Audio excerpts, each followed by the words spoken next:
అండి. ఎవరైతే ఇందిరమ్మ ఇల్లు కోసం అప్లై చేసుకున్నారో వాళ్ళు మా ప్రాసెస్ అంటే ఇల్లు వచ్చిందా లేదా అని తెలుసుకోవడానికి ప్రాసెస్ ఏంటి అనేది చూపిస్తాను. ఇప్పుడు ఇందులో చూపించినట్టు ఇందిరమ్మ ఇల్లు అని చెప్పి మీరు టైప్ చేస్తే వెబ్సైట్ ఓపెన్ అవుతుందండి. చూడండి, ఇందిరమ్మ ఇల్లు ఇన్ తెలంగాణ.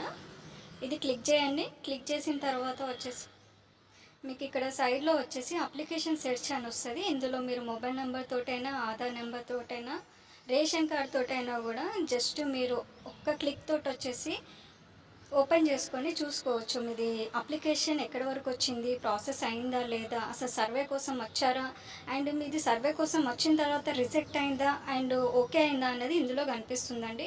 ఇక్కడ చూసారా, డీటెయిల్స్ అన్నీ కూడా ఓపెన్ అయ్యాయి. నేను కూడా అప్లై చేసుకున్నానండి. నాది అప్లికేషన్ అయితే ఇంకా సర్వే కంప్లీట్ కాలేదు అని చెప్పి చూపిస్తుంది. ఒకవేళ సర్వే కంప్లీట్ అయితే కంప్లీట్ అయింది అండ్ ప్రాసెస్ ఎక్కడి వరకు వచ్చింది అనేది చూపిస్తుంది.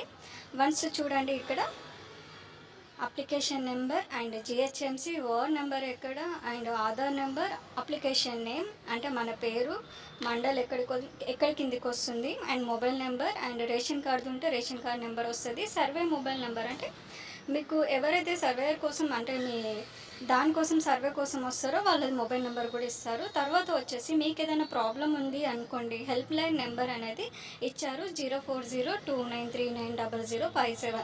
ఈ నెంబర్కి కాల్ చేసేది ఉంటే మీరు ఇందిరమ్మ ఇల్లు కోసం అప్లై చేసుకునేటప్పుడు ఎవరైనా డబ్బులు అడిగినా లేకపోతే మీరు కావాలని కూడా లేట్ చేసినా అండ్ మీరు అప్లై చేసుకున్న తర్వాత ఇంకా చాలా టైం పడుతున్నా కూడా ఈ నెంబర్కి మీరు కాల్ చేసి కంప్లైంట్ ఇవ్వచ్చండి. ఒకసారి చూడండి, ఇక్కడ మొబైల్ నెంబర్ తోటి అయితే గ్రీవియన్స్ అంటే మీరు అప్లికేషన్ ఏదైనా కంప్లైంట్ ఇవ్వడానికి కూడా ఇక్కడ ఛాన్స్ ఇచ్చారండి.